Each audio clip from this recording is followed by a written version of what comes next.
Good day everyone, I am Clarice Palacio. In this video presentation, I am going to discuss the topic of giving feedback to students and parents after assessment. So before we go on to our main discussion, let us first have a review on feedback. So what is feedback? Feedback is any response regarding a student's performance or behavior, and it can be verbal, written, or gestural. So the purpose of feedback in the assessment and learning process is to improve a student's performance and not to put a damper on it.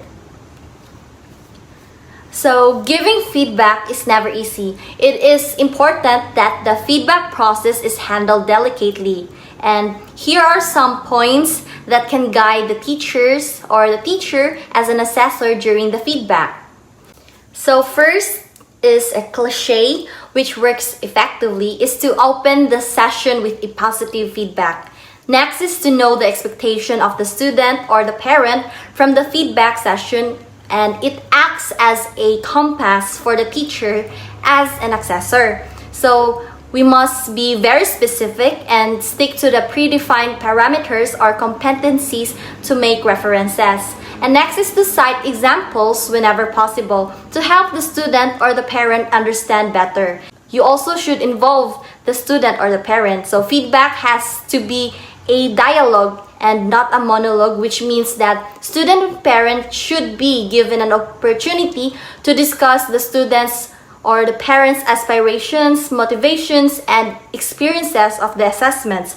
So we must be patient and display great listening skills to create the required trust and rapport with the student or the parent. Next is to allow the student or the parent to explain the intent behind his or her action and differing option whenever appropriate. So we must refrain from passing a judgmental statement because your statements have to be suggestive rather than stated as an absolute truth. So the feedback provider has to remember that feedback is also a mechanism to learn for people. So let us make a reference to this Johari window given illustration. So here is the Johari window model. So a Johari window model is a simple and useful tool for illustrating and improving self-awareness and mutual understanding between individuals within a group. So here is an example or an illustration of a Johari window model. The feedback should help the students or the parents become aware of both their areas of strengths and areas for development. So it should encourage the students or the parents to do introspection and help them draw inferences and reach their conclusions. So people are very good at hiding any feelings of hurt and upset. However, beneath the facade lies a demoralized and demotivated individual. So for example, some students might start thinking, if that is what I am like, am I really going to get where I want? Or is this what they think of me? So such a situation requires very careful handling of feedback or else it can become a road to frustration for some students or parents. So at this juncture, we are going to discuss reporting students' progress and grades to parents. So students' progress and grades are reported to parents through a report card, parent-teachers conferences, and writing conferences. So first, we have the report card. So the report card is a standard method of reporting students' progress and grades to parents. So here is an example of a report card of the junior and senior high school from the Department of Education.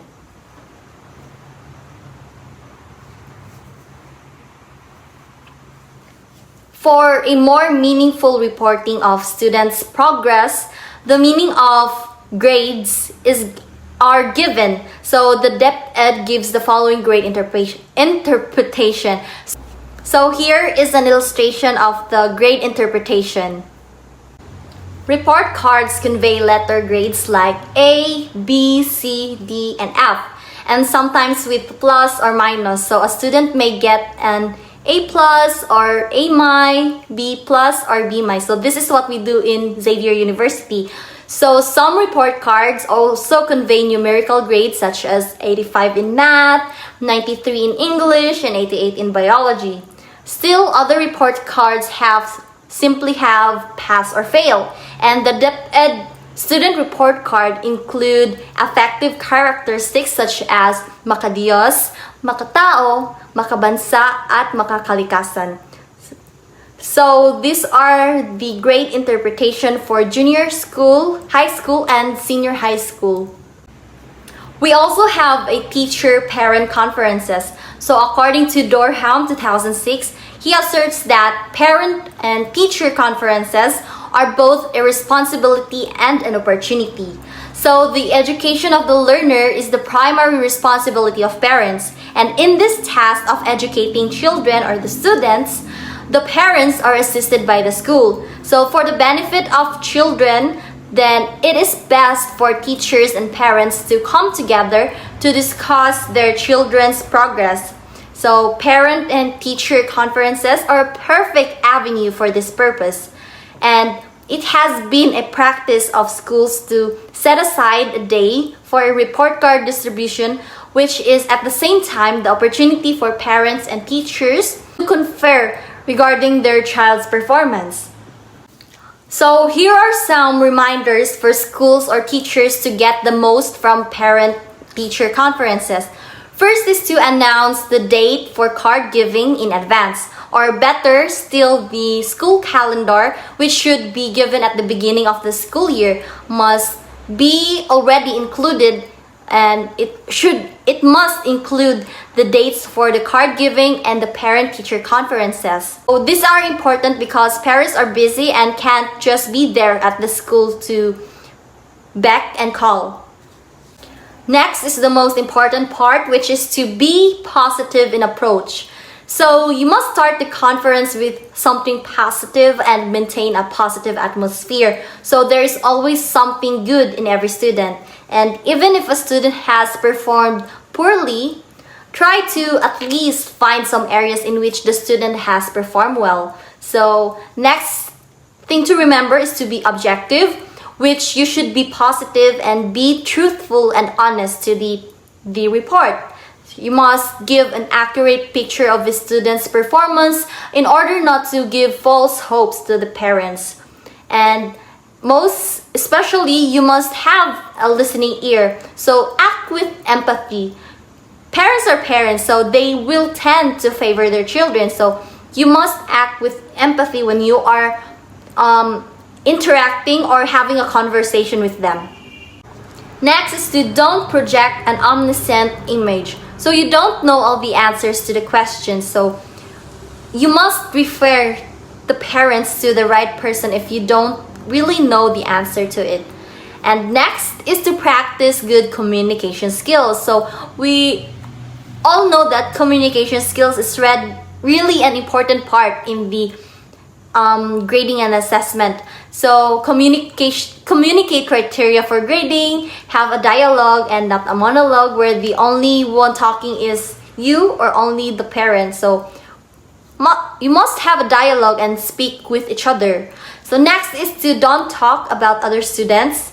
And the focus of the parent-teacher conference should only be the parent's child, and never ever compare the child with other students. And lastly is to end with an encouraging note in the same way that you began with a positive note. So it is not the end of the world. So you must think positively all the time. So for our next topic, I have a question for you. Why is there a need to report or communicate assessment results? Do you have any idea why? So we document our assessment process for accountability. So teaching leads to assess learning, reporting, and communicating assessment results. So these assessment results should be communicated clearly and accurately to the learners as well as the parents for them to improve their learning.